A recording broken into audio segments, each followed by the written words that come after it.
In love, you have, cherishing and respect. In love, you have devotion. In love, you have all those powerful words. Sacrifices in love. Commitment is in love. Dedication is in love. Welcome to the Bronx Health REACH Community Coalition podcast. I'm Anthony Davis, who will be hosting the podcast. I'm a community health worker with Bronx Health REACH, an 80 plus member community coalition launched in 1999 to eliminate racial and ethnic health disparities in the Bronx. For this podcast, we will be talking with folks involved in Bronx Health REACH's Men Let's Talk initiative, a men's only forum for Black and Latino men in the Bronx where they can discuss with each other issues about their mental, sexual, and physical health. Specifically, we will have a discussion about men and intimate relationships with Reverend Dr. Timothy Birkett. Reverend Dr. Timothy Birkett is the founder and pastor of Church Alive Community Church in the Bronx.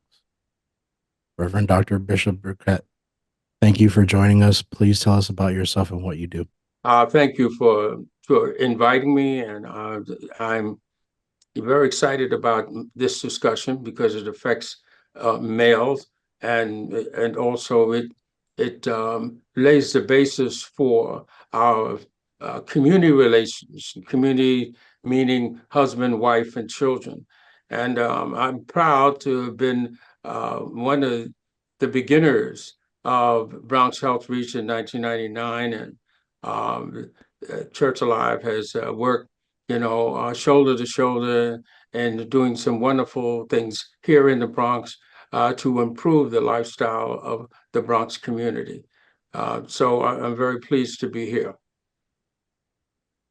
Thank you for being here. Now, with intimate relationships, it's never really necessarily an easy conversation. How do we navigate a relationship? Relationships, sometimes they come from different beginnings.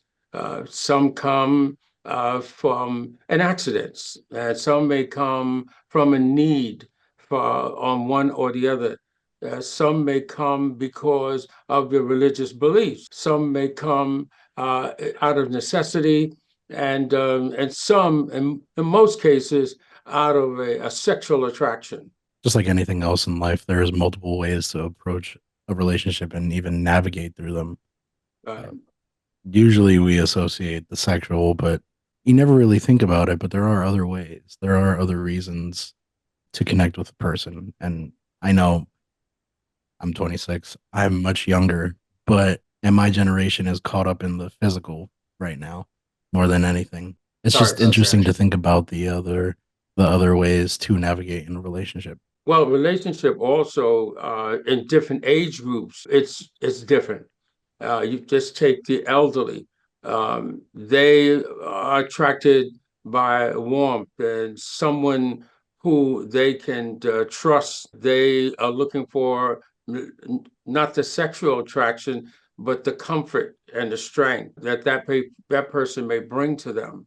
And then you go to the next level where there are people who are business and looking to how to say uh, finances, looking for a relationship that will advance their careers, and then you have the younger group, which is really being attracted by what a person looks like more than what a person can bring to a marriage.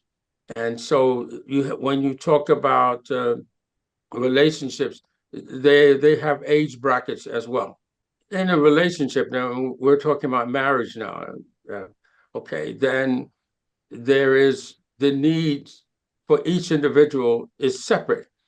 And that is where the relationships will last or break down when they don't recognize earlier what that other person needs. The other person may need security. If it's a woman, a man in their life that they can depend on, and that he is well, he's well cared for. That is financially, he can take care of her. Um, and on the other hand, the male person may be looking for depending on too. It has a lot of dependencies, depending on how he was brought up, how a woman, how his wife should be, how his mate should be, and sometimes that's a causes a problem because he begins to think in his head how he was brought up and and he relates to his mother, good and bad. So there's a lot of variances, and going into a relationship, they should be taken on a step-by-step basis and nothing taken for granted, because in every relationship you're learning about that person almost every day. What I'm hearing is that before there's a crisis, it should be good, and it would be a good way for us to be mindful if we tried to understand the meaning of relationships before we even engage or get deeper into a relationship. I think that it's important for the individual to examine himself or examine herself. Am I ready for this relationship? Am I understanding of the responsibilities before of this relationship? I mean, you think about marriage, women do, men very rarely think about marriage. It comes upon them. And so there's two sides uh, to that approach. And if this a program like this is important for people to listen and listen to other married couples and see what they how they're going through, what they're going through, and be able to glean from those testimonials that, oh, I see this and I see that. That would help a lot. With these relationships and understanding and trying to not only understand oneself and the responsibilities that go into a relationship, all of that is important. But another question that I have is it possible, can you have an honest relationship without including religion? Yes, yes. In many cases, uh, it's a strong. In some cases it's a better relationship because religion brings on some demands that that could create a problem in an early relationship. And one person being saved knows Christ as their personal savior. The other one doesn't, and then that's added to relationship, and it's just difficult. It's difficult because they're pulling away from each other, and religion has this tendency to make one stronger than the other, and so it's difficult. Some people are forced into marriage because of their religion, and it's in my experiences, it's sad because there's a lot of things that they would like to bring and get help for in a religion. I mean, in a religious marriage, but they're afraid to be exposed their weaknesses that they're going through a tough time. So it sounds like religion can both add meaning to a relationship or create a divide between the couple. So you would say it is possible for a relationship to thrive outside of religion. It doesn't necessarily need religion, but then there are relationships that thrive and both are religious. Both parties are religious. Exactly. Exactly. Going into a religion and not having any outside pressures as to your choice of your mate makes things a lot easier. Going into a relationship and being able to be equal with one another, that's important. And in some cases, the person's religion hinders them from really, or makes it difficult for them to adjust to each other. Because remember, in a relationship, it's two people making an adjustment. So you bring any outside pressure, and it's going to affect that relationship. The question that I want to ask is from when you were younger to now, the role of a man in a relationship, Is it different today? And what changed? What we, see, you know, in our commercials have sometimes early, husband and wife and and children, and the sitcoms, and everybody's happy and everybody's smiling, and everybody has a brand new car for Christmas and things like that. When we come up, this is what's in our mind. Is when I came up, I thought about, whoa, this is wonderful. The husband and wife, and they have a house and their car, and everybody's smiling and everybody's happy. And that's what's in your minds. And you have a beautiful woman, and that's in your mind. And then you strive forward towards it, and things, those things becomes myth. And you say, well, where is this happy time? We're arguing every day over a bill. I mean, it's, we got a debate over every situation. Is this normal, or was that a fairy tale? And that's what happens when, as time evolved, you realize that a lot of that is fairy tales. Marriage is is is a whole lot different than what you grew up with, what you bring to it, what you add to it. A lot of things. It's more like a business arrangement.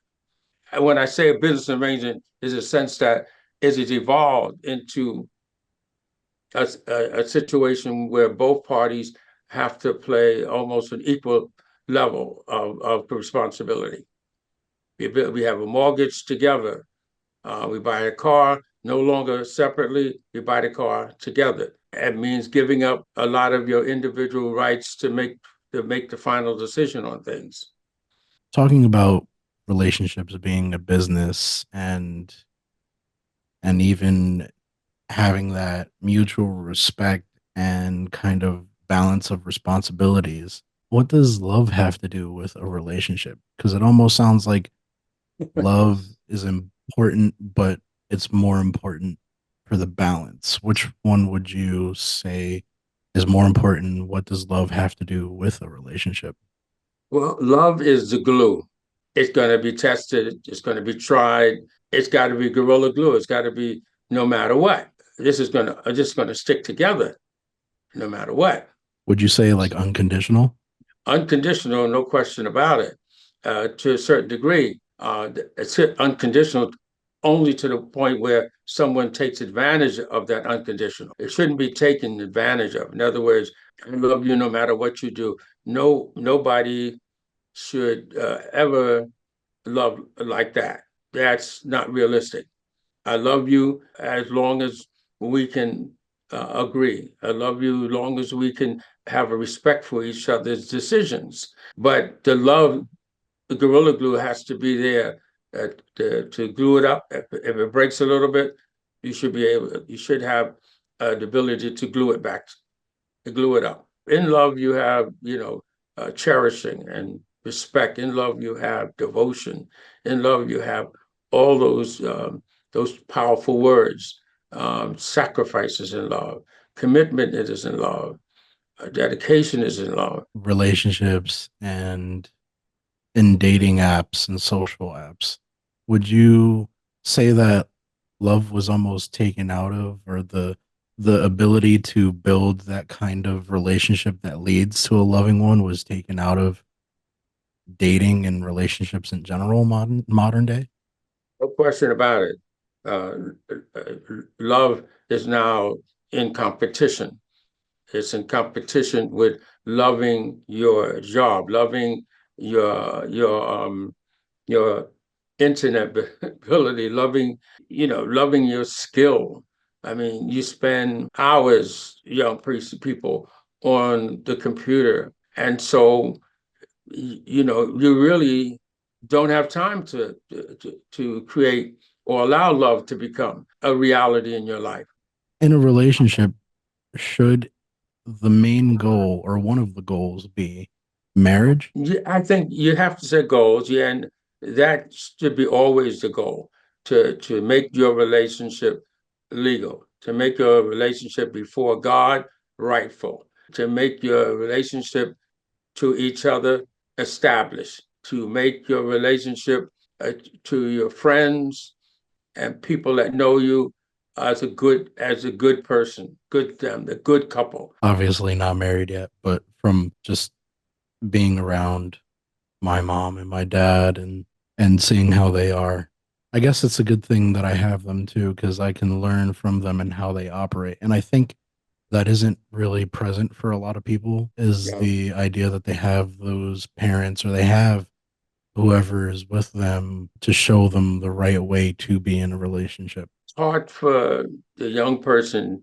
to find a family situation that they can emulate because the ones that they see is filled with early starting, a lot of glamour, a lot of potential, a lot of excitement and whatnot. And then soon after, that person who's not married is looking and say, well, how long did that last? But the love is supposed to be there before all of the other findings. In other words, if you fell in love with a person and you find out that he ain't got no job or she don't have no job and she can't cook either. Find out a person's weaknesses and their strength, very important. Getting to know a little bit about the person's background, have a discussion and with each other, sit down and talk about each other, where you came from and what did you have to go through and things like that. And but the discovery can destroy the love or the cover up or the dishonesty can really wreck the love. Why didn't you tell me? How come I didn't know about that? And where did that come from? And I didn't know you had that disease, or on and on and on and on. But if you discover it afterwards, man, that's a tough one. Yeah, because the distrust is there, right? And not knowing something about someone that you feel like you know everything about is hard to come to terms with. Right. And so it's open up and talking about it early all strengthens the relationship because there's no surprises later. Speaking on things that might either stop someone from wanting to be with you or question things in general, is the just topic of children. Should children be the goal of a relationship? I know today a lot of Definitely. people my age don't really want that, but should it still be the goal? Anything that's going to have to sacrifice to do your job. I'm going to move to another state. That's that's going to require the love to take an adjustment. I want to have children at a certain age. So that takes love to another limit, another extent. All of these things that you have and individuals, both of you have made up in your mind before you met each other should be understood. Those goals have got to be considered because one person's goal not considered is going to cause a breakdown in the relationship. See, and it's good because it it allows it protects you from those clashes where why are you doing all this and and and not doing this for me? Well, because it is for you, it is for us, but that means that you have to work every day. Yeah, yeah. Well, then we should have discussed that before we got married. With a marriage and having the honest discussion before even getting to that point, what would you say constitutes a marriage? Well, one, they got to really love each other because the challenges now are fierce on or there's so many things to for you to put your devotion and dedication to nowadays. So that's number one. You can't be infatuated. It's got to be it's got to be real. The test of being real is to being honest with each other. This is me. This is my situation. Even some of those idiosyncrasies that you have, talk about them. You get irritated after 5 minutes. If I don't, and I have a problem with this, and I'm hyper. Don't mean you, doesn't mean you, doesn't mean it. It just said this is a problem that I've been having. Okay, just we know that. Avoid all the discoveries as much as you can. It sounds like before even marriage should be considered, there should be more communication and maybe even premarital counseling. It should say step by step. You first, you have to, you and yourself have to say, I want to get married. That's one. Then I got to find somebody else that wants to get married. Because if I say I want to get married and the person says I'm still thinking about it, then stop. Okay, you still need to have some counseling. It may be different because you're not, people live together more than they get married. Some people live together a long time and then decide to get married. So something that might perhaps put a marriage in jeopardy a little bit is this well, hypothetically, the situations that happen where, like, let's say I want to go hang out with the guys or she wants to hang out with the girls, and either of us get jealous that they're not spending time with each other. Like, how do we navigate that? How do you navigate spending time with others, but then also spending the time with the one that you're in that relationship with? If it's spending time male with male, that's not too problem. If it's spending time female with females, that's not a problem. The problem is we when you have the reverse male spending time with more females and female having the desire to be around more men, then of course you should whoever is thinking about something seriously should really stop and say, look, let's stop because we're going to be running after each other and it's going to be the most mixed up situation that we could ever be in. And then the first person that gets serious is going to be the person that gets hurt because the other person is still running around. So let's say that other person is loving or running around, and you love or hypothetically loved them at one point, and then they broke your trust because and they were hanging out with other men. How would you learn to trust again after that? If that's the lifestyle that you found the person in, then you have to give that lifestyle a chance to adjust because you're going to be the one, if the person who's not running around is going to be the one that is going to challenge that other lifestyle. So the other lifestyle will either say, this is what I want, and so I'm not changing. The other person should quickly get out of it before getting hurt. So you say the person's in it, and that's their lifestyle, and they like that. And this person says, "No, I'm single in my lifestyle. I just want someone else that's single in lifestyle as well." Then that mix there is not going to work because that person is going to keep doing it, thinking that, and has no reason to think it's wrong, and you're going to always be saying it's wrong, and because you're giving more of your attention to others, and I'm not getting the attention. I guess another thing that could probably jeopardize a marriage is a connection that a man might have with his mother. How do we navigate a man loving his mother, but also having to have her understand that he loves another woman? In most cases that I've experienced and seen and counseled over the 40 some odd years in the ministry, and I've done so many marriages that some I can't remember, and some I do remember because and the ones that I do remember, they, they were sad stories. But um, that's a situation there that person really should not get married because I can't tell that person to go against his mother. It's impossible. Parental and the relationship is before, if it's especially as a man, is before that person ever knew of a female. It is the role, if it's successful, of the mother to decrease, fade out, that will help her son to have a successful marriage.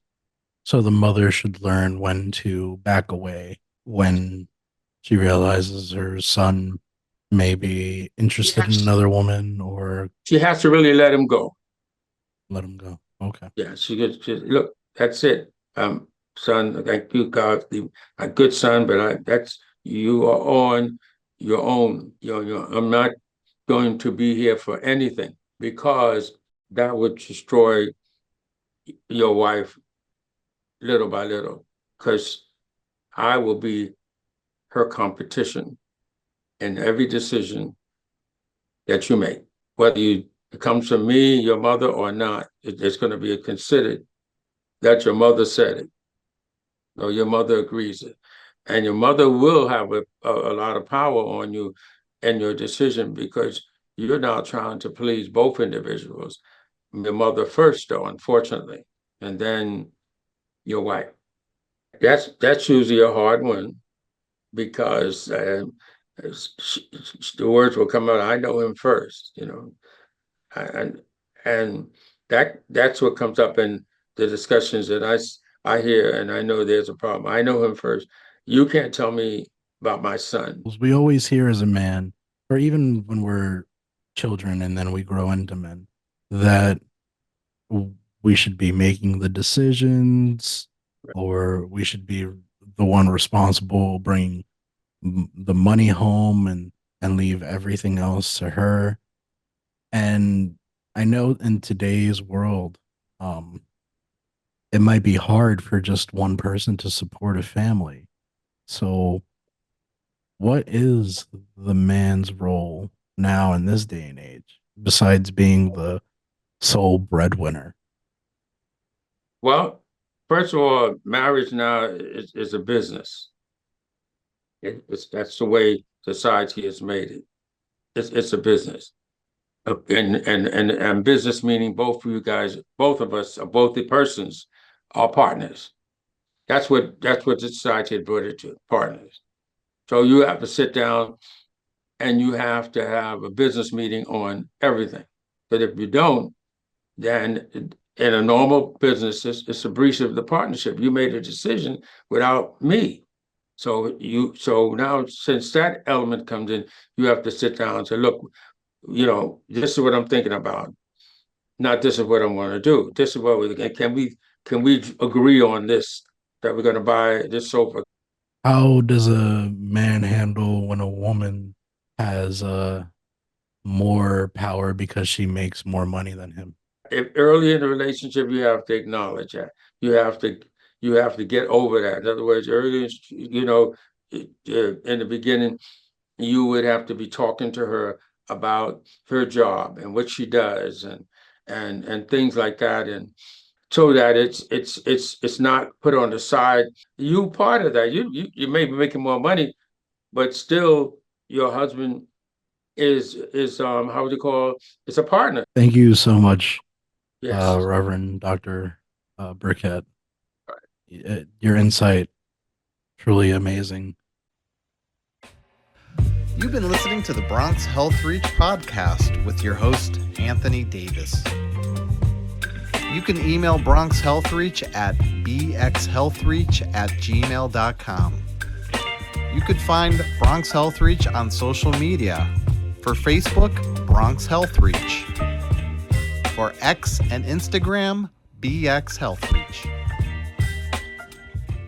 The views, thoughts, and opinions expressed and presented by our guests here on the Bronx Health REACH podcast are their own and do not necessarily represent the views, thoughts, and opinions of Bronx Health REACH and the Institute for Family Health.